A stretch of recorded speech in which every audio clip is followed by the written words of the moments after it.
Tambang kita nak pi saja, nak buat umrah, lain ni 9,000 lebih. Tapi kalau kita tak buat sungguh-sungguh, rugi. Tambang saja naik flight pi balik tu tak ada hotel lagi. Tu tak kira tak cangkui makan lagi. Busuk mau tak mau 10,000.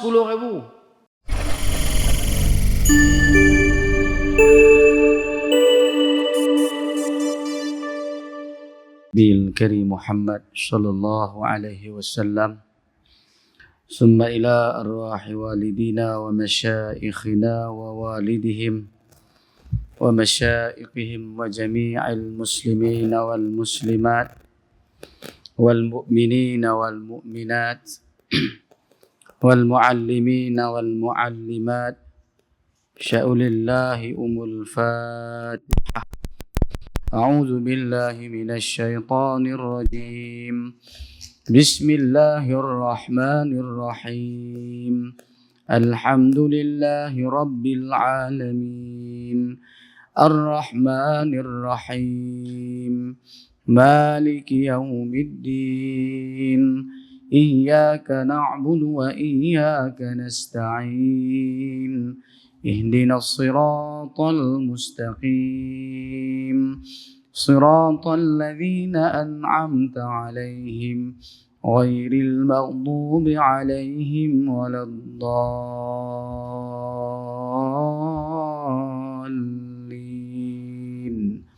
آمين.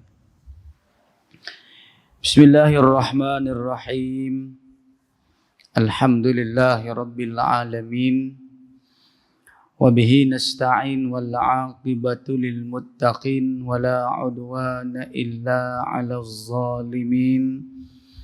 أشهد أن لا إله إلا الله. أشهد أن لا إله إلا الله وحده لا شريك له. وأشهد أن محمدا عبده ورسوله. اللهم صل وسلم على سيدنا محمد الفاتح لما أغلق والخاتم لما سبق ناصر الحق بالحق والهادي إلى صراطك المستقيم وعلى آله حق قدره ومقداره العظيم. اللهم يسر ولا تعسر. رب تمم بالخير. السلام عليكم ورحمة الله وبركاته. Alhamdulillah, syukur kita kehadrat Allah Subhanahu wa taala. Kita sudah berpuasa selama 3 hari. Kita bertarawih pada malam ini, malam yang keempat. Moga-moga ibadat kita diterima oleh Allah Subhanahu wa taala.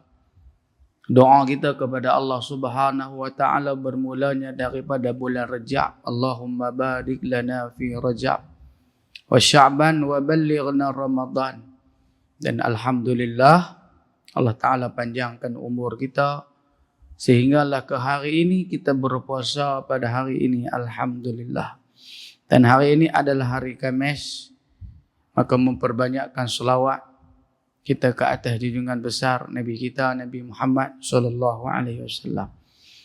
Allahumma salli wa sallim wa barik alaihi wa ala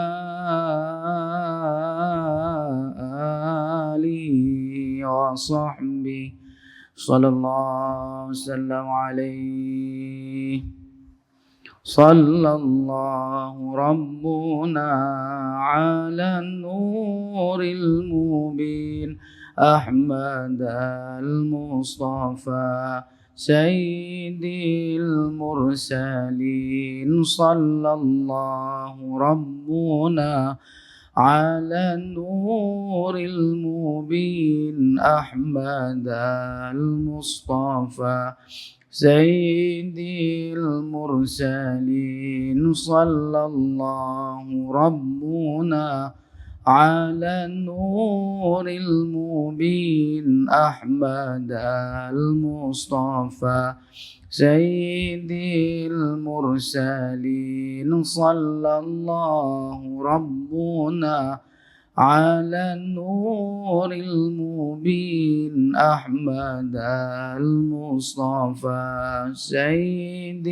المرسلين صلى الله ربنا على النور المبين أحمد المصطفى سيد المرسلين صلى الله ربنا على النور المبين أحمد المصطفى سيد المرسلين صلى الله ربنا على النور المبين أحمد المصطفى سيد المرسلين وعلى آله وصحبه أجمعين.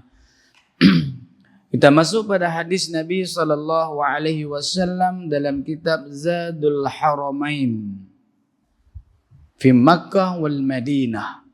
50 hadis bekalan dua tanah suci, yakni di Makkahul Mukarramah dan di Madinatul Munawwarah.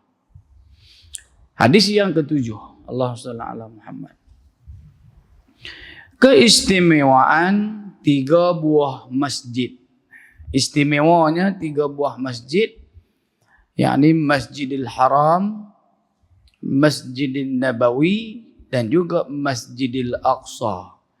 Kata Nabi sallallahu alaihi wasallam, la nashuddar rihal ila 3 masajid, al-Masjidil Haram wa Masjidir Rasulillah sallallahu alaihi wasallam wa Masjidil Aqsa. Ini pada hadis yang lain. Kata Nabi sallallahu alaihi wasallam, jangan kamu bersusah payah ataupun menggembara ataupun bermusafir bagi tujuan ibadah melainkan pada 3 buah masjid, yaitu Masjidil Haram, Masjidil Nabawi dan Masjidil Aqsa. Kita nak pergi melancung mana-mana pun, pastikan 3 tempat yang mulia ni perlu kita ziarahi dulu. Yang pertama, Masjidil Haram, Masjidil Nabawi dan juga Masjidil Aqsa. Lepas tu nak pergi mana pun pergi ya. Ziarah dulu tempat yang mulia. Kalau kata kita buat umrah, kita ziarah 2 tempat yang mulia, yakni Masjidil Haram dan Masjidil Nabawi. Tetapi kita belum lagi menziarahi Masjidil Aqsa, iaitu khiblat orang pertama, khiblat pertama umat Islam, umat Nabi Muhammad sallallahu alaihi wasallam sebelum berubah ke Masjidil Haram. An Abi Hurairah radhiyallahu anhu anna Rasulullah sallallahu alaihi wasallam anna Nabi sallallahu alaihi wasallam qala salatun fi masjid hadha khairun min alfi salatin fima siwahu illa al-masjidal haram. Maka daripada Abu Hurairah radhiyallahu an, sesungguhnya Nabi sallallahu alaihi wasallam bersabda, 1 salat di masjidku ini lebih baik dari 1000 salat di tempat yang lain. Yakni di masjid Nabi sallallahu alaihi wasallam, Masjidin Nabawi, lebih baik pada tempat yang lain, kecuali kata Nabi sallallahu alaihi wasallam di Masjidil Haram. Masjidil Haram ni pahala dia banyak lagi daripada Masjidin Nabawi. An Abi Darda radhiyallahu anhu qala qala Rasulullah sallallahu alaihi wasallam, as-salatu fil Masjidil Haram bimi'ati alfi salah was-salatu fi masjidi bi alfi salah wassalah fi masjid Baitul Maqdis bi 500 salah. Maka daripada Abu Darda radhiyallahu an berkata Rasulullah sallallahu alaihi wasallam bersabda, satu salat dalam Masjidil Haram berbanding dengan masjid-masjid yang lain dengan gandaan pahala sebanyak 100,000 salat.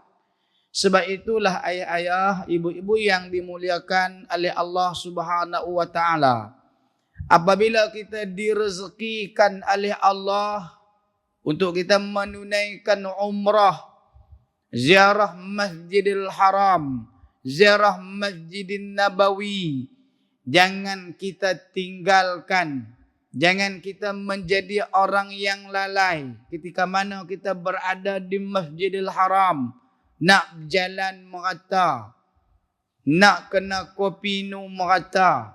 Sedangkan fadilat dia, nah, kita beribadat di dalam Masjidil Haram, pahala dia 100,000.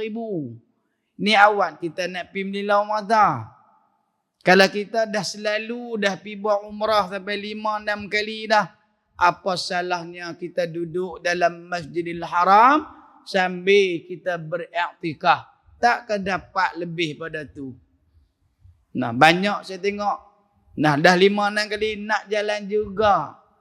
Padahal fadilat dia cukup besar duduk dalam Masjidil Haram sambil i'tikaf baca Al-Quran. Ganjaran dia besar yang Allah Subhanahu wa taala bagi. Tapi kadang-kadang kita tak dan nak beribadat di dalam Masjidil Haram. Sedangkan pahala itu sangat besar Allah Taala bagi. Kalau kita balik fikir sendirilah. Habaq lama-lama pun orang sikit hati apa. Noh, balik kita fikir sendiri, hak umrah yang 5-6 kali kita pergi tu betul-betul tak? Kita duduk i'tikaf dalam Masjidil Nabawi, kita duduk i'tikaf dalam Masjidil Haram. Rugi dah. Sebab masa yang singkat, 12 hari ya. 12 hari, 2 malam atas flight, 10 malam ya. 5 malam Mekah, 5 malam Madinah. Tapi kita tak buat kesungguhan dia. Kita tak memperbanyakkan ibadat kita di dalam Masjidil Haram. Sedangkan kata Nabi SAW, satu solat dalam Masjidil Haram, satu solat saja. Solat zuhur ke, solat asar ke, solat maghrib ke, solat isya ke, solat subuh ke, gandaan pahala sebanyak 100,000 solat. Subhanallah, kalau 5 waktu kita duduk, dapat 400,000. Satu solat dalam masjid, ku kata Nabi, nah, dengan gandaan 1,000 solat. Satu solat di dalam Masjid Nabawi 1,000. Satu solat di dalam Masjidil Haram 100,000. Dan anak mana? Nah, dan satu salat di Baitul Maqdis, iaitu Masjidil Aqsa, dengan gandaan sebanyak 500 salat. Subhanallah. Banyak oh. Kalau selama ni kita duk pi selalu, tiap-tiap bulan 12 kita duk pi Masjidil ziarah Nabi, pi Masjidil Haram, Masjidil Nabawi, ingat pesan saya ya ibu-ibu yang dimuliakan oleh Allah. Memanglah boleh kita berjalan, tapi kurangkan berjalan. Kita perbanyakkan i'tikaf dalam Masjid Nabawi, kita perbanyakkan i'tikaf di dalam Masjidil Haram sambil kita zikir pada Allah Subhanahu wa taala. Sebab kita nak mai tu ya. Tambang kita nak pi saja, nak buat umrah, lain ni 9,000 lebih. Tapi kalau kita tak buat sungguh-sungguh, rugi. Betul tak 9,000 lebih? 9,000 lebih pada dekat-dekat 10,000. Tambang saja naik flight pergi balik tu tak ada hotel lagi. Tu tak kira tak cangkui makan lagi. Busuk mau tak mau 10,000. Kita saja duduk. Tapi kita tak buat sungguh-sungguh. Tak buat ganjaran yang disebut oleh Rasulullah sallallahu alaihi wasallam, jadi rugi. Nah, jadi kalau Allah Taala rezekikan kita pada tahun ni, buat sungguh-sungguh ibadat ni. Sebab kita nak duduk hanya 10 malam. Lepas tu pakat nak balik di Malaysia, pakat nak balik ibadat di Masjid Pajak Song. Masjid Pajak Song boleh 27 lah. No. Tapi kalau kata Masjidil Haram, Masjidil Nabawi, ganjaran dia cukup besar. Nah, Allahumma salli ala Muhammad. Mulianya Masjidil Haram. Nah, mulianya Masjidil Haram ni sebab Allah Subhanahu wa taala sebut di dalam Al-Quran nama Masjidil Haram. Nah, nama Masjidil Haram ni Allah Ta'ala sebut di dalam Al-Quran. Nah, sebab itulah Masjidil Haram dibandingkan dengan Masjidil Nabawi pada mazhab Al-Imam Syafi'i. Mazhab Imam Syafi'i yang dianuti oleh kita sekarang ni, tempat yang paling mulia adalah Masjidil Haram bagi pada mazhab Imam Syafi'i. Kalau pada mazhab Imam Maliki, tempat yang paling mulia bagi mereka dibandingkan Masjidil Nabawi dengan Masjidil Haram, maka mulianya Masjidil Nabawi. Mereka berpendapat bahwasanya makhluk yang mulia, orang yang mulia ditanam di situ. Maka itulah menjadi tempat yang mulia. Tapi bagi kita, Masjidil Haram itu adalah tempat yang mulia. Allahumma shalli ala Muhammad. Hadis di atas menerangkan keistimewaan 3 buah masjid. Berbeza masjid-masjid yang lain. Maksud solat dalam Masjidil Haram adalah seluruh kawasan tanah suci Mekah. Seluruh. Maknanya kita sampai keluar tu pun kita masih lagi berada di tanah haram. Mana dapat pahala tu juga seluruh. Waktu saya sembahyang, waktu saya pergi dengan guru saya almarhum Ustaz Yusof Wang. Waktu saya pergi, kali pertama saya pergi, dia bawa saya pergi jalan-jalan, bawa saya pergi umrah. Waktu subuh tak dan. Sampai dengar orang dah tu imam dah baca Al-Quran, maka berhenti di situ, semayang di situ. Dia kata pada mazhab tersebut, dia kata selagi mana terdengar suara, maka kita boleh menjadi makmum kepada mereka. Sebab itu masih lagi kawasan Masjidil Haram. Nah, sebab tu kalau kita pergi bertekabuk mata ni nak, tantu pun dia semayang, tani pun masih lagi kawasan Masjidil Haram, tanah haram. Masuk solat di Masjidil Haram adalah seluruh kawasan tanah suci Mekah. Manakala maksud solat di Masjidil Nabawi dan Aqsa adalah dalam masjid itu sendiri. Kalau kata Masjidil Haram termasuk di dalam dan juga di luar. Kalau kata Masjidil Nabawi dan Masjidil Aqsa dalam saja.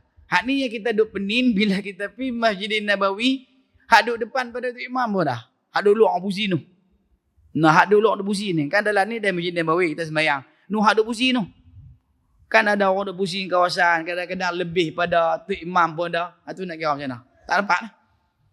Hak Nabi sebut yang di dalam saja. Di dalam Masjidil Nabawi. Masjid Nabawi kawasan dalam. Hak luar tak kira dah. Manakala maksud salat di Masjid An-Nabawi dan Aqsa adalah dalam masjid itu sendiri, bukan di luar. Salat di luar Masjid Nabawi dan di luar Masjidil Aqsa tidak akan memperolehi kelebihan yang disebutkan itu. Tak dapat lah. Tak dapatlah pahala hak 1000 tu, tak dapatlah pahala hak 500 tu. Kalau kata Masjidil Haram sampai di luar pun kita dapat 100 ribu. Kalau kata Masjidil Nabawi di dalam tu saja. Kalau kata di luar tak dapat. Begitu juga dengan Masjidil Aqsa di dalam itu saja. Di luar kita tak dapat 500 ataupun 1000. Jadi bila kita direzekikan oleh Allah Subhanahu Wa Taala untuk berada di Masjid Nabawi, cepat-cepat kita lihat. Sebab Masjid Nabawi dengan Masjidil Haram, kata guru saya, apabila kita melakukan umrah di 2 tanah suci ini. Yang pertama di Masjidil Nabawi, kata guru saya almarhum Ustaz Yusof Wang, dia kata apa? Sentiasalah kita berakhlak dengan Rasulullah sallallahu alaihi wasallam. Bila kita sampai Masjidil Nabawi, jangan tinggal selawat kita kat Rasulullah. Sentiasa kita berakhlak dengan Rasulullah. Sentiasalah kita selawat kat Rasulullah sallallahu alaihi wasallam. Imam Malik ketika mana dia berada di Masjidil Nabawi tak pakai kasut. Sebab apa? Aku memuliakan orang yang mulia yang ditanam di sini. Kalau kita berada di Masjidil Haram, kata guru saya, sentiasalah kita bersabar dengan setiap dugaan yang Allah Ta'ala bagi. Sebab di Masjidil Haram ni dugaan dia banyak. Di Masjidil Aqsa kalau kita tengok tanah dia rata. Kalau kata di Masjidil Nabawi tanah dia rata. Bangunan dia sama. Kita nak pergi Masjid Nabawi pun rasa tenang. Kalau kita di Masjidil Haram tengok bagaimana. Kita turun-turun airport Jeddah. Kita turun-turun tapi pun pimpon. Memerlukan kesabaran. Kadang-kadang kena hotel yang tinggi memerlukan kesabaran. Kena sabar banyak bila kita berada di Masjidil Haram. Sebab itulah di Masjidil Nabawi, bila kita turun airport Madinah, kita rasa, ya Allah, bila sampai itu kita nampak satu kubah yang amat kita rindui, iaitu kubah Nabi SAW, iaitu Masjidil Nabawi. Itu kita cukup-cukup rindu. Yang di mana di bawahnya tersimpannya jasad Nabi Muhammad SAW. Nah, Allahumma salli ala Muhammad wa ala ali sayyidina Muhammad. Jadi kita sambung pada hadis yang ke-8. Saya tak boleh terus hadis yang ke-7. Jadi saya lejak sikit hadis ke-8. Hadis yang ke-8. Orang kafir haram memasuki Mekah. Kawasan tanah haram saja. Kawasan tanah haram. Kalau kita tengok, kalau kita melihat di Mekah kawasan haram bagaimana? Tanah haram dah. Maka di situ mereka haram memasuki Mekah, haram memasuki Madinah, kawasan yang haram. Kita ni kawasan halal. Kalau kata di Mekah ada kawasan haram dan ada kawasan tanah halal. Begitu juga kurma. Kurma ajwa ni yang hak betul-betul ubat, kata guru saya. Kurma ajwa yang betul-betul untuk dijadikan ubat, iaitu pokok kurma yang ditanam di tanah haram. Nah, kita tahu ke tanah haram mana? Kita tahu. Tahu ada kita ajwa, kita pun beli. Dia kata ajwa padahal ditanam di tanah halal. Yang hak jadi ubat tu adalah ditanam di tanah haram. Hak tu baru jadi ubat. Nah, tu je baru jadi ubat. An Zaid bin Yusai' qala sa'alna Aliyan bi ayyi shay'in bu'ithta fil hajjah. Qala bu'ithtu bi arba'. Alla yatufa bil baiti uryan wa man kana bainahu wa bainan nabi sallallahu alaihi wasallam ahdun fahuwa ila muddatihi wa man lam yakul lahu ahdun fa ajaluhu arba'atu ashhur wa la yadkhulul jannah illa nafsun mu'minah wala yajtami'ul musyrikuuna wal muslimuuna ba'da 'amihim haza. Rawahu Tirmizi. Maka daripada Zaid bin Yusai berkata, kami bertanya Sayyidina Ali karamallahu wajhah, apa Nabi tugaskan kamu dalam haji yang dipimpin oleh Abu Bakar radhiyallahu an? 4 perkara. Aku ditugaskan. Beliau berkata, aku ditugaskan mengumumkan 4 perkara. Yang pertama, tidak dibenarkan tawaf dalam keadaan bertelanjang. Kedua, siapa yang ada perjanjian damai dengan Nabi sallallahu alaihi wasallam, maka perjanjiannya itu kekal hingga habis tempohnya. Dan siapa yang belum mengadakan perjanjian, maka diberi tempoh selama 4 bulan sahaja. Dan yang ketiga, tidak dapat masuk syurga kecuali orang yang beriman. Dan yang keempat, kata Nabi sallallahu alaihi wasallam, orang kafir tidak dibenarkan berkumpul bersama orang-orang Islam di tanah suci Mekah selepas tahun ini. Sebab itulah orang kafir ini dia haram memasuki Mekah, terutamanya kawasan yang tanah haram. Dia tak boleh. Lah ni tak kira dah lah ni. Lah ni hak anak-anak Raja Arab Saudi tu dia tak kira, dia balun. Dia kata syarat dia boleh dapat duit. Dia boleh buat kuil, dia boleh buat macam-macam. Itu tanda yang di mana akhir zaman. Jadi perbanyakkan kita membaca hadis Nabi sallallahu alaihi wasallam tentang hadis akhir zaman. An Abi Hurairah radhiyallahu anhu anna Abu Bakr As-Siddiq radhiyallahu anhu ba'athahu fil hajjatil lati amarahu an-nabi sallallahu alaihi wasallam 'alaiha qabla hajjatil wada' yawman nahri fi rahatin yu'adhdhinu fin nas la yahujju ba'da al-'ami musyrik wa la yatufu bil baiti 'uryan. Muttafaqun alaih. Maka daripada Abu Hurairah radhiyallahu an, sesungguhnya Sayyidina Abu Bakar As-Siddiq radhiyallahu an memberi tugas kepadanya. Sayyidina Abu Bakar ni di antara sahabat Nabi sallallahu alaihi wasallam ataupun nama Islam Sayyidina Abu Bakar As-Siddiq adalah Sayyidina Abdullah bin Abu Quhafah. Nama Abu Bakar ni nama gelaran.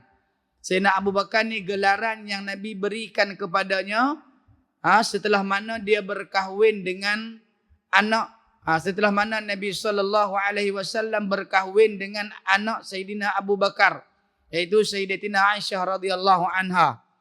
Maka Sayyidina Abu Bakar ni makna dia apa dia? Bapa anak dara. Sebab Rasulullah SAW ini hanya berkahwin dengan anak dara seorang saja, iaitu Sayyidatina Aisyah radhiyallahu anha. Tu Allahumma shalli ala Muhammad. Dan Sayyidina Abu Bakar radhiyallahu anhu juga gelaran dia As-Siddiq, dan gelaran yang kedua Allahumma shalli ala Muhammad. Gelaran yang kedua khalifatani. Khalifah selepas kewafatan Rasulullah sallallahu alaihi wasallam. Itu di antara gelaran yang diberikan Rasulullah sallallahu alaihi wasallam kepada Sayyidina Abu Bakar As-Siddiq radhiyallahu anhu. Sesungguhnya Sayyidina Abu Bakar As-Siddiq memberi tugas kepadanya ketika beliau dilantik oleh Nabi sebagai Amir Al-Hajj. Amir Al-Hajj ni pada pemimpin jemaah haji. Inilah Amirul Hajj, pemimpin jemaah haji.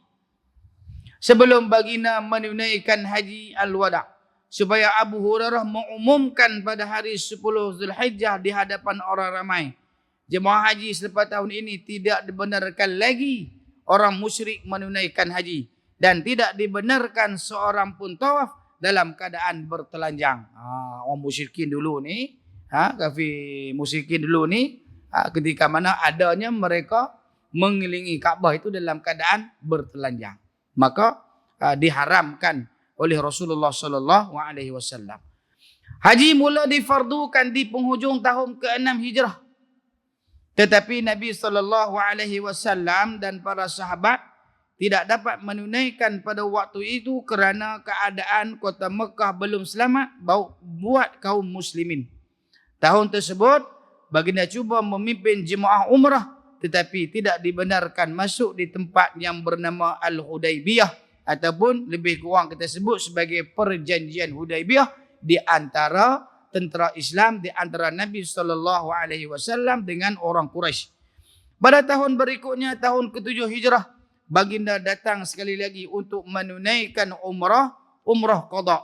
Selepas pembukaan Mekah pada tahun ke-8, baginda dan sahabat masih belum menunaikan haji itu, menunjukkan bahawa kewajipan haji di atas konsep al-tarikhi, wujubun ala tarakhi, iaitu kewajipan yang boleh ditangguhkan, tidak wajib disegerakan.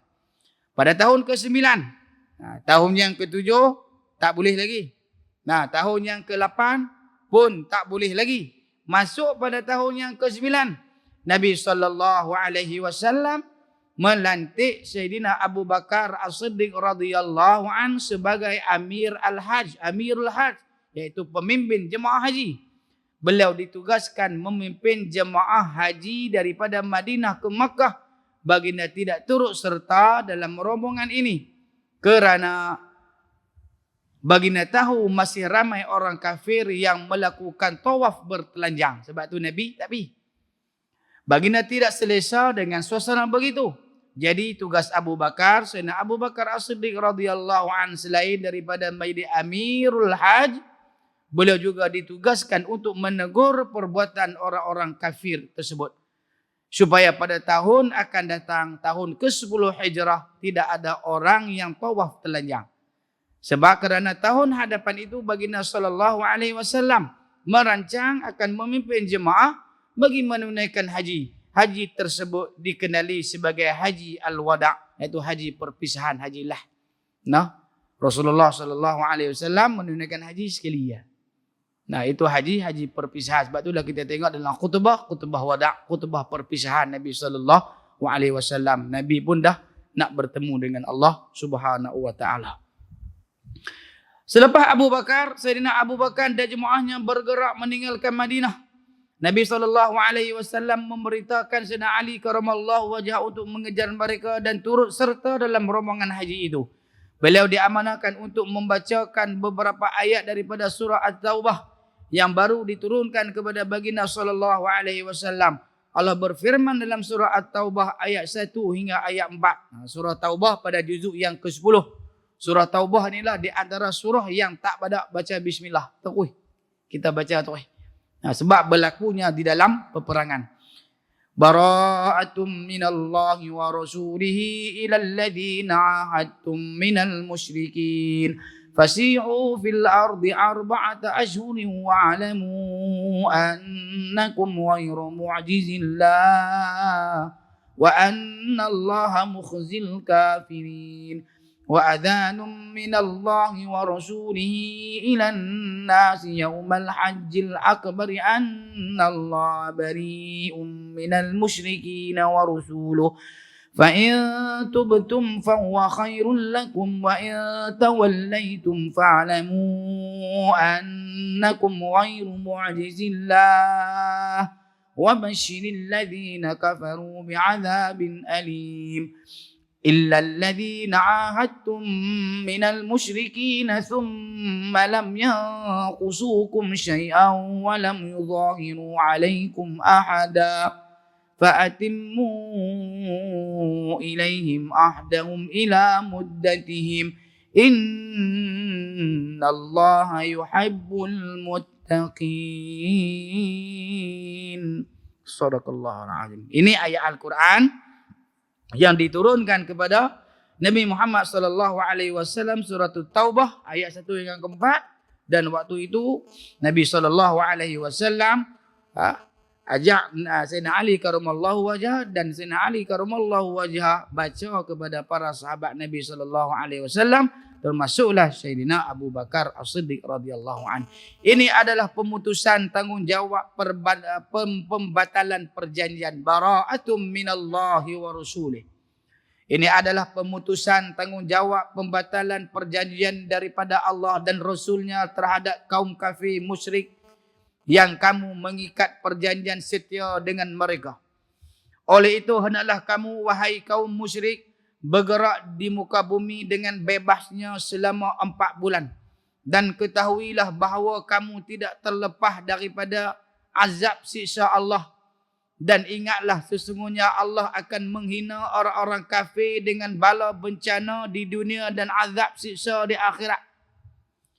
Dan inilah pengisytiharan dari Allah dan Rasulnya kepada umat manusia. Isytiharkan pada hari raya haji yang terbesar bahawa sesungguhnya Allah dan Rasulnya memutuskan tanggungjawab terhadap orang-orang musyrik. Oleh itu, jika kamu wahai kaum musyrik bertaubat daripada kufur, maka yang demikian adalah baik bagi kamu. Dan jika kamu berpaling, kamu ingkar, kamu ketegak, maka ketahuilah sesungguhnya kamu tidak akan dapat melepaskan diri daripada azab Allah, siksa Allah. Dan kabarkanlah wahai Muhammad kepada orang-orang kafir bahawa mereka akan ditimpakan dengan azab yang tidak terperi sakitnya. Allahu Akbar. Allah Ta'ala habak dah ni. Kecuali mereka yang kamu mengikat perjanjian setia dengannya dari orang-orang musyrik, kemudian mereka tidak mencabuli perjanjian kamu sedikit pun, dan mereka tidak menolong seorang pun yang memusuhi kamu, maka sempurnakanlah kepada mereka perjanjian mereka sehingga habis tempohnya. Sesungguhnya Allah mengasihi orang-orang yang bertakwa. Maka Sayyidina Ali karamallahu wajhah diperintahkan untuk mengumumkan 4 perkara yang terkandung di dalam hadis di atas. Pengumuman bagi pihak Nabi mesti dilakukan pada hari ke-10 Zulhijjah ketika jemaah haji berkumpul di Mina. Baginda menyuruh Sayyidina Ali radhiyallahu an menunggang kenderaan unta milik Nabi yang dikenali sebagai Abba, unta. Kenderaan yang dinaiki oleh Nabi SAW, nama dia Abba. Ketika Sayyidina Ali karamallahu wajhah sampai kepada rombongan haji tersebut, Sayyidina Abu Bakar mengajukan satu soalan padanya. Amirun am ma'mur? Qala Aliyun bal ma'mur. Adakah kamu dilantik sebagai Amirul Haj, pemimpin jemaah haji? dengan makna aku dipecat dari jawatan itu. Oh tu, saya orang wakak tu. Kalau kata hal ini tak apalah aku dipecat. Lah ni orang duk berebut. Lah ni orang berebut. Atau kamu di bawah pimpinanku ataupun hang di bawahku, kata Sayyidina Abu Bakar As-Siddiq radhiyallahu an. Sayyidina Ali berkata bahkan saya di bawah pimpinanmu. Tu nak abang kata tawaduknya sikap para sahabat Nabi sallallahu alaihi wasallam, yakni Sayyidina Abu Bakar dan juga Sayyidina Ali karamallahu wajhah. Selain Sayyidina Ali radhiyallahu an ditugaskan oleh Rasulullah sallallahu alaihi wasallam untuk membuat pengumuman itu, Abu Hurairah radhiyallahu an juga turut mengumumkan kepada orang ramai dengan arahan daripada Abu Bakar sebagai Amirul Al-Hajj. Dengan pengumuman itu pada tahun hadapan nanti orang kafir tidak dibenarkan tinggal di Mekah. Orang kafir tak dibenarkan tinggal di Mekah. Mereka tidak dibenarkan lagi masuk ke Mekah untuk menunaikan haji atau tujuan-tujuan yang lain. Dan tidak diizinkan lagi dengan sesiapa pun tawaf dalam keadaan bertelanjang. Tak boleh lah lepas. Lah ni wallahu alam. Raja anu bagi masuk, tak payah. Raja lepas bagi masuk kawasan tanah haram, tu tanggunglah lepas dengan Allah Subhanahu wa taala. Allahu akbar. Allah Subhanahu wa taala berfirman, ya ayyuhalladzina amanu innamal musyrikuuna najasun fala yaqrabul masjidil haram ba'da amihim hadza. Wahai orang-orang yang beriman, sesungguhnya orang-orang musyrikin itu adalah najis. Ya ayyuhalladzina amanu, Allah kata, wahai orang-orang yang beriman, innamal musyrikuuna najasun. Wahai orang-orang yang beriman, sesungguhnya orang-orang musyrikin itu adalah najis. Najis apa Allah alam? Mughalazah ke mutawassithah ke Allah alam. Maka mereka tidak dibenarkan menghampiri Masjidil Haram, tanah haram Mekah, selepas tahun ini sahaja. Tak dibenarkan. Diharamkan mereka. Itu hanya di Masjidil Haram dan di Masjidin Nabawi saja, Masjidil Haram saja. Mempunyai, dia kata apa? Orang bukan Islam diharuskan memasuki masjid-masjid selain daripada Masjidil Haram Al-Mukarramah dan kawasan Tanah Haram jika mempunyai satu tujuan seperti mendapat kebenaran daripada pemerintah Islam. Dah bagi jalan, mereka pun masuk. Kalau ikut memang tak boleh masuk. Macam kita ni boleh masuk, tak ada masalah.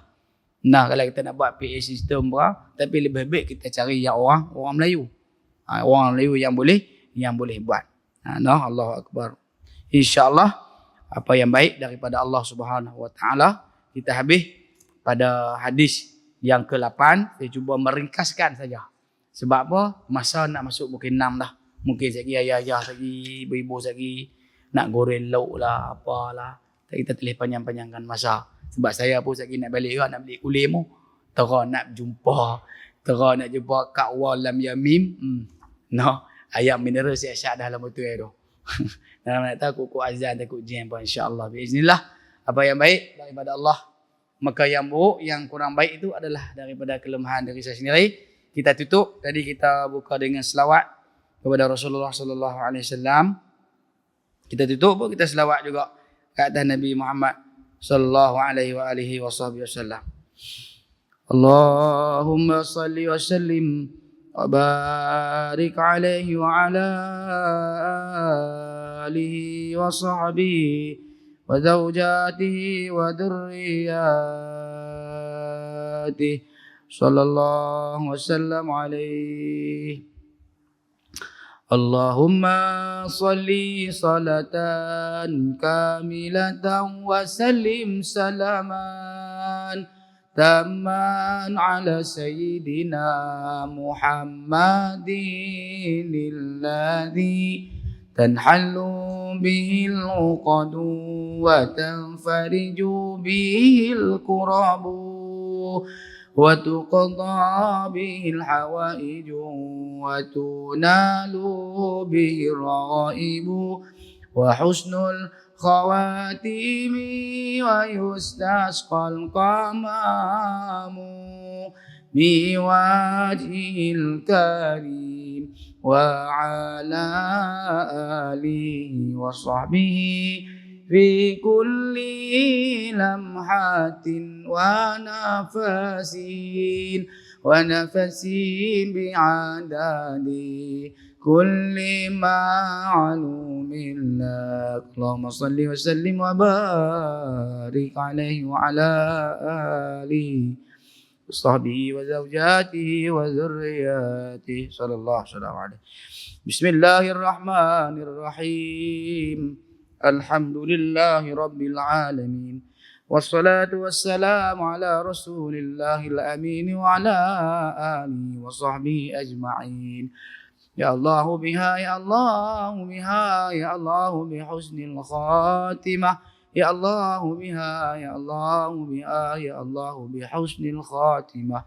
يا الله بها، يا الله بحسن الخاتمة. صلى الله على سيدنا محمد وعلى آله وصحبه وسلم، والحمد لله رب العالمين. تقبل الله منكم.